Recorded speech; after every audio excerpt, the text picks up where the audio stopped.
ခုနကဒီ formatting the text နဲ့ပတ်သက်ပြီးတော့လောက်ထားတာလေးကိုအခုထပ်ပြီးတော့ဆက်ပြီးလေ့လာမယ်နော်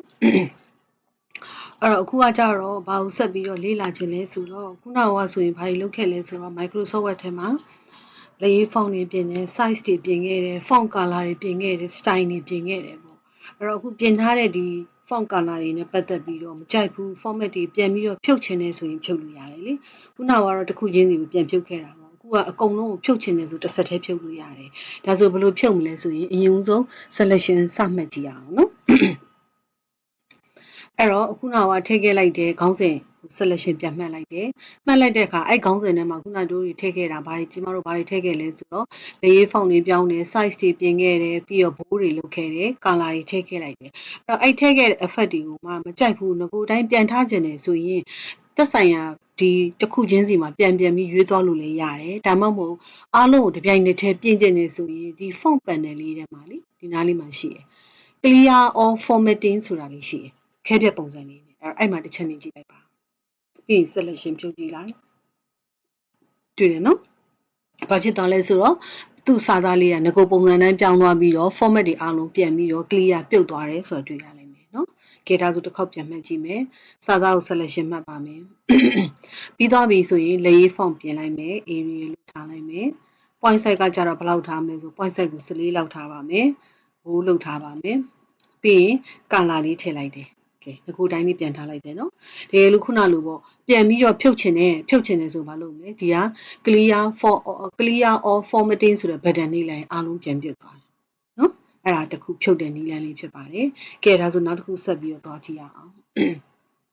ဒီခါကျတော့ဘာလုပ်ချင်လဲဆိုတော့ negotiate ပြီးသား format ပေါ့သူ့ဘာသူset မှာ software မှာတွေကတခါတည်းပါလာပြီးသား format style လေးကိုပဲသုံးကျင်တယ်ဆိုသုံးလို့ရတယ်။ဘာမှရှိလဲဆိုခုနက font color ရဲ့အရှိဘက်တစ်ခုကျော်မှာ A button လေးတစ်ခုထပ်ရှိမယ်။ pointer တင်လိုက်ရင်တော့ဘာပြလဲဆို text effect and typography ဆိုပြီးတော့ဖော်ပြပေးတယ်။အဲ့ဒါဘာလဲဆိုသူ့ဘာသူတခါတည်း format တွေပါပါပြီးသားကိုကစာရိုက်ပြီးတော့တခါတည်းပြောင်းရင်ပြောင်းလို့ရတယ်။အဲ့တော့အဲ့ဒါလေးစသုံးကြည့်ရအောင်။သုံးဖို့အတွက်ဆိုခုနခေါင်းစဉ်လေးကိုပဲပြင်နေပါတယ်။ခေါင်းစဉ်လေးကို selection မှတ်လိုက်မယ်။ပြီးတော့ပြီဆိုရင်ခုနကဒီ text effect ဆိုတဲ့ A button ရဲ့ညာဘက်ကထောင်းလို့မှတစ်ချက်နှိပ်ကြည့်လိုက်ပါနှိပ်လိုက်တာနဲ့သူကဘာတွေတက်လာလဲဆိုတော့ဒီမှာသူတခါတည်းသတ်မှတ်ပြီးသား style ပုံစံလေးနဲ့ဖော်ပြပေးသွားပါတယ် A လေးတွေမှာ format ဘယ်လို format ပုံစံလေးလိုချင်လဲကြိုက်တဲ့ပုံစံတစ်ခုချင်းစီယူလို့ရတာဖြစ်ပါတယ်เนาะအဲ့ထဲမှာ effect တစ်ခုလောက်ယူကြည့်အောင်เนาะဒီဟာလေးယူလိုက်ပါမယ်ပြီးတော့ selection ဖြုတ်ကြည့်လိုက်ပါဒါဆိုရင်လည်းဒါပုံမှန် format လေးတစ်ခုရသွားတာဖြစ်ပါတယ်ခေါင်းစဉ်လေးမှာပေါ့ဒါတော့ set ထဲမှာရှိပြီးသား software မှာရှိပြီးသာ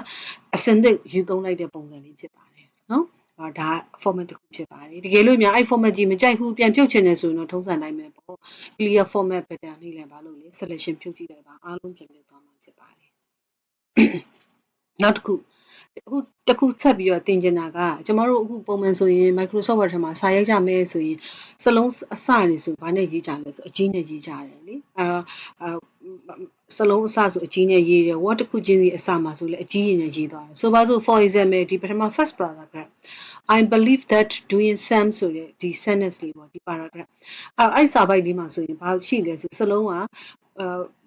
စလုံးကဆိုရင်တော့အကြီးနဲ့စတယ်ကျန်တာလေးတွေကတော့ sentence ပုံစံလေးနဲ့တွားကြတယ်အဲ့တော့ဒီစာပိုက်တစ်ခုကိုကျမကဘာလုပ်ချင်လဲဆိုအခုဆိုသူကဒီထဲမှာအကြီးနဲ့အသေးနဲ့တွဲနေရလေဟောတခါလေးကြာရင်ဒီစာပိုက်တစ်ခုလုံးကိုရေးရတဲ့ခါကျရင်ဒီစာပိုက်တစ်ခုလုံးမှာအကြီးချင်းချင်းတွေပဲရေးရတဲ့ပိုင်းတွေလည်းရှိကောင်းရှိနိုင်တယ်အဲ့တော့အကြီးတွေရေးချင်တယ်ဒါဆိုအကြီးတွေကိုဘယ်လိုပြောင်းမလဲအခုကိုကလည်းရေးပြီးသားကြီးဖြစ်နေတယ်ပုံမှန်ဆိုတော့ကျမတို့စာပိုက်တစ်ခုလုံးအကြီးရေးချင်တယ် document တစ်ခုလုံးအကြီးကြီးရေးချင်တယ်ဆို capital letter ဘာလုပ်မလဲ keyboard မှာရှိတဲ့ cap lock ပြီးဖွင့်ပြီးတော့ကြောက်လျှောက်ရိုက်လိုက်လည်းရတာပဲလေတကယ်လို့အဲ့လိုမျိုးပုံရိုက်ပြီးသားစာအုပ်မှာအကြီးကြီးပြန်ပြောင်းချင်တယ်ဆိုပြောင်းလို့ရတာဖြစ်ပါတယ်အဲ့တော့ပြောင်းတာလေးလုပ်ကြည့်မယ်နော်ဒါဆိုရင်လည်းထုံးစံတိုင်းမှာပဲပြင်ကျင်တဲ့စာကိုဘာလုပ်ရမလဲ selection မှတ်ပေးရမယ်အဲ့တော့ကျမဒီစာပိုက်လေး first paragraph ကို selection မှတ်ချင်ပါတယ် selection ရှေ့ဘက်မှာမှတ်ခဲ့တာကခုနပြောခဲ့တဲ့ selection ဘာဘက်ကို dragging ဆွဲပြီးတော့၃ချောင်းဖိပြီး dragging ဆွဲလိုက်ခြင်းလည်းရပါတယ်ဒါမှမဟုတ်ဘူးစာပိုက်တစ်ခုလုံးမှတ်မယ်ဆို selection မှတ်တာပို့ပြီးမှတ်မိအောင်လို့လေစာပိုက်တစ်ခုဆိုရင်ဘာလုပ်ရလဲအဲ့စာပိုက်အတွင်းထဲမှာ insertion point လေးထားတယ် mouse ကနေ triple click သုံးချက်စတိုက်နှိပ်လိုက်ရင်လည်းဘာလုပ်လဲဒါမှတ်ပြီးသွားတာဖြစ်ပါတယ်ဒီ selection မှတ်လိုက်ပါပြီမှတ်ပြီးသွားပြီဆိုအဲ့မှတ်ထားတဲ့စာပိုက်ကိုပြင်ချင်ပါတယ်ဘယ်မှာရှိလဲဆိုအဲ့ button လေးကခုနကကျွန်တော်တို့နှိပ်ခဲ့လိုက်တဲ့ clear or formatting ရဲ့အရှိဘက်က A အကြီး A သေး button လေးဖြစ်ပါတယ် pointer လေးတင်ကြည့်လိုက်ရင် change case ပြပါလိမ့်မယ် change case အဲ့တော့အဲ့ chain case ကညာပဲ download မှာတစ်ချက်နှိပ်လိုက်မယ်အဲ့တော့ကြာလာတဲ့ list ထဲမှာကြည့်လိုက်ပါသူ list လေးပေးထားတယ် sentence case ဆိုတာရှိတယ် lower case လို့ပြောလိုက်ရင်ရှိသမျှစလုံးတွေအကုန်လုံးကအသေးတွေပြောင်းသွားပါမယ် upper case ဆိုရင်တော့သူကတောက်လျှောက်အစာပိုက်တစ်ခုလုံးအကြီးပြောင်းမယ် capitalize each word လို့ပြောထားတဲ့အတွက်ကြောင့်စလုံးတစ်လုံးချင်းစီရဲ့အစကိုအကြီးလေးနဲ့ပြောင်းမယ်အောက်က total case ပုံစံဖြစ်ပါတယ်ကဲကျမတို့ lower case ကနေစတင်ကြည့်ပါမယ်နော် lower case လေးမှာနှိပ်ချလိုက်မယ်ကဲဒါဆို selection မဖြုတ်နိုင်အောင်နော် selection မှတ်ထားတဲ့စာပိုက်ကိုကြည့်လိုက်ပါအစစလုံး iron ခုနအကြီးလေးနဲ့လေအခုဆိုအသေးလေးနဲ့အကုန် sentence ထဲမှာပါတယ်ဒီထဲမှာရှိတဲ့စာကြောင်းတွေစလုံးလေးတွေအကုန်လုံးကဘာလို့လဲအကုန်လုံးအသေးတွေပြောင်းသွားတယ်ကဲပြန်ပြောင်းကြည့်ပါမယ် down မှာတစ်ချက်နှိပ်မယ် upper case ကိုရွေးကြည့်ပြီဒါဆို upper case ကိုရွေးလိုက်တဲ့အခါမှာကြည့်လိုက်ပါ selection မှတ်ထားတဲ့စာပိုက်တစ်ခုလုံးကဘာဖြစ်သွားလဲဆိုအကုန်လုံးအကြီးတွေပြောင်းသွားတယ်ဆိုတော့တွေ့ရပါလိမ့်မယ်ကဲ down မှာနေမယ်တစ်ခုချင်းစီရွေးမယ်နော် capitalize ဆိုတာရွေးကြည့်ပါဦးဒါဆိုကြည့်လိုက်ပါသူကတော့ word တစ်ခုချင်းစီရဲ့အစမှာပါလေအကြီးတွေနဲ့ရေးပေးသွားတယ်ဆိုတော့တွေ့ရပါလိမ့်မယ်သူကတော့နည်းနည်းအသုံးနေတာပေါ့နော်တိတ်မသုံးပါဘူးပြီးရင်နောက်ကကြဒါကတော့ token key ကလည်းတိတ်ပြီးတော့မသုံးဘူးဖြစ်ပါတယ်ဒါကတော့ format တစ်ခုအနေနဲ့ထည့်ထားတာပေါ့ကဲအဲ့ဒီမှာကျမတို့ကဘာကိုရွေးမလဲဆိုတော့ sentence case ကိုပြန်ရွေးပါမယ် sentence case ရွေးပြီးသွားရင် selection ဖြုတ်ကြည့်လိုက်ပါဒါကတော့ပုံမှန်မြင်နေကြပုံစံဖြစ်ပါတယ်စာရိုက်ပြီးဆိုရင်အစစလုံးကကြီးနဲ့ရေးရတယ် word တစ်ခုနဲ့တစ်ခုခြားသွားပြီးတော့ sentence တစ်ကြောင်းဆုံးအစအကြီးနဲ့ပြန်စပြီးသွားတာဖြစ်ပါတယ်ဒါကဘာလဲဆိုတော့ paragraph စာပိုက်တွေကိုပြင်တဲ့ပုံစံဖြစ်ပါတယ်ဒါပါပဲနော်ကဲနောက်တစ်ခုဆက်ပြီးတော့ပြင်ကျင်ပါသေးတယ်အဲ့ဒါလေးကじゃဘာလေးလဲဆိုတော့အခုကျမတို့ဒီပြင်လိုက်တဲ့စာပိုက်ပေါ့ဒီစာပိုက်ကြီးကိုခုနကဆိုပါဆိုဒီစာပိုက် selection ပြန်မှတ်လိုက်ပြီမှတ်ပြီးတော့ကျမအဲ့စာပိုက်ကိုဘာလုပ်ချင်တာလဲဆိုတော့ခုနလိုပေါ့ effect တွေထည့်ချင်တာ effect တွေထည့်ချင်တယ်အယောင်တွေထည့်ချင်တယ်စသဖြင့်ပေါ့အဲ့ဒါတွေလုပ်ချင်တယ်ဒါဆိုလုပ်လို့ရတယ်အဲ့တော့ကျမဒီအခုလက်ရှိရှိတဲ့ဒီ file လေးထဲမှာဒီစာပိုက်ဒီစာပိုက်တစ်ခုကိုပဲ highlight လုပ်ချင်တယ်ဘာလို့ဆိုတိတောင် highlight လုပ်ချင်နောက်ခံ share လေးထည့်ချင်တာစာသားထဲမှာအယောင်ထည့်တာမဟုတ်ဒီစလုံးကိုအယောင်ထည့်တာမဟုတ်ဘဲနဲ့ဒီစလုံးရဲ့အနောက်မှာအခု selection မှတ်လိုက်တဲ့အချိန်မှာ select မှတ်လိုက်တဲ့နောက်ဘက်မှာမိခိုးရောင်လေးနဲ့ highlight လေးဖြစ်တယ်အဲ့ဒီလိုမျိုးထည့်ချင်တာတချို့စာပိုက်လေးအဲ့လိုထည့်ချင်ထည့်လို့ရပါတယ်ပြင်ကျင်တဲ့စာကိုဘာလို့ရမလဲ selection မှတ်ပေးရမယ်ကဲဒါဆိုဒီစာပိုက်ကို selection မှတ်ပါပြီသူကဗမာရှိလဲဆိုရင်ခုနကကျမတို့ပြင်ခဲ့လိုက်တဲ့လေရေး font color ရဲ့အရှိဘက်က AB ဆိုတဲ့ button လေး pointer တင်ကြည့်လိုက်ရင် text highlight color ဆိုပြီးတော့ဖော်ပြပေးသွားပါလိမ့်မယ်။ download မှာတစ်ချက်နှိပ်လိုက်ပါ။ဒါဆို color လေးတွေမြင်ရပါလိမ့်မယ်။နော် pointer လေး color ပေါ်မှာ pointer လေးထောက်ကြည့်လိုက်ပါ။ selection မှတ်ထားတဲ့စာရဲ့အနောက်ဘက်မှာ highlight လေးတွေရှိသွားတယ်ဆိုတွေ့ရပါလိမ့်မယ်။နော်အဲ့ထဲကမှဘာလို့လိုချင်လဲဆိုတော့အယောင်တရောင်ပေါ့နော်ကိုကြိုက်တဲ့အယောင်လေးတရောင်ယူလိုက်ပါ for example ခဲရောင်လေးကိုယူလိုက်ပါတယ်ပြီး selection ဖြုတ်ကြည့်လိုက်ပါဒါဆိုကြည့်လိုက်ပါသူကစလုံးရဲ့အနောက်ဘက်မှာအယောင် shadow လေးထည့်ပေးသွားတာဖြစ်ပါတယ်အဲ့ဒါလေးကကြတော့ဗမာအသုံးများကြလဲဆိုရုံးနေမှာဆိုတော့အသုံးများကြတယ်လေ file ရိုက်ပြီဆိုရိုက်တဲ့ file ထဲမှာဘယ်စာသားကို highlight လုပ်ချင်တာလေပို့ပြီးတော့မြင်တာထင်ရှားအောင်လို့ပေါ့နော်အဲ့ဒါမျိုးပြကျင်တဲ့အခါကျရင်ဒါမျိုးပုံစံလေးနဲ့ပြတာဖြစ်ပါတယ်အဲ့တော့ဒီထည့်ထားတဲ့ဟာကိုလည်းခုနလိုပဲပေါ့ဟာမကြိုက်ဘူးပြန်ဖြုတ်ချင်တယ်ဖြုတ်လို့ရပါတယ်ဒါဆို clear all formatting နဲ့sorry အဲ့တော့ဒီ download မှာပဲပြန်နှိပ်မယ် no color ဆိုတာကိုပြန်ပြီးရွေးလို့ရတာဖြစ်ပါတယ်ဒါဆိုရင်တော့သူကပြန်ပြုတ်သွားတာဖြစ်ပါတယ်အဲ့တော့ word တစ်ခုတည်းကိုပဲပြင်နေတယ်ဆိုလည်းပြင်လို့ရတယ်ဆိုပါစို့ဒီထဲမှာကျွန်မ together ဆိုတဲ့စလုံးကို selection မှတ်လိုက်မယ်ပြီးသွားပြီဆိုခုနလိုပဲ download မှာနှိပ်လိုက်တယ် text highlight မှာအယောင်လေးတစ်ယောင်ရွေးလိုက်ပါမယ်ပြီးတော့ရင် selection ဖြုတ်ကြည့်လိုက်ဒါဆိုနောက်မှာ highlight လေးပေးထားတာဖြစ်ပါတယ်နော်အဲ့တော့နောက်တစ်ခုလည်းအဲ့တိုင်းပဲမလုပ်မလဲ selection ဖတ်မှတ်မယ်ပြီးတော့ရင်ခုနသူ့လိုပဲ download မှာနှိပ်တယ်ပြီးတော့ရင်ကျမတို့ဘာလုပ်မလဲအယောင်လေးတစ်ယောင်ရွေးမယ် selection ဖြုတ်ကြည့်လိုက်ဒါမျိုးဖြုတ်လို့ရတာဖြစ်ပါတယ်အဲ့တော့ဒါကကြာလဲဒါစာသားတွေနဲ့ပတ်သက်ပြီးတော့ပြင်ဆင်မှုလုပ်တဲ့အပိုင်းလေးဖြစ်ပါတယ်အဲ့ဒီရမယ်နော်ပြီးရင်နောက်တစ်ခုဘာရှိသေးလဲဆိုတော့အခုကျမတို့ဒီရှေ့ဘက်နားလေးမှာဒီအခုကျမအခုပြောနေတာဒီ font palette လေးရှိပါတယ်ဒီ panel လေးတဲကမှ button လေးတွေကိုရှင်းပြပေးနေတာဖြစ်ပါတယ်ဒါဆိုအခုဒီရှေ့ဘက်မှာ button လေးဘယ်နှခုကျန်လဲဆို3ခုကျန်သေးတယ်အဲ့ဒါလေးကဘာလေးလဲဆိုတော့ပထမ ABC button လေး pointer လေးတင်ကြည့်လိုက်သူကဘယ်လိုပြလဲဆိုတော့ strike through လို့ပြတယ် strike through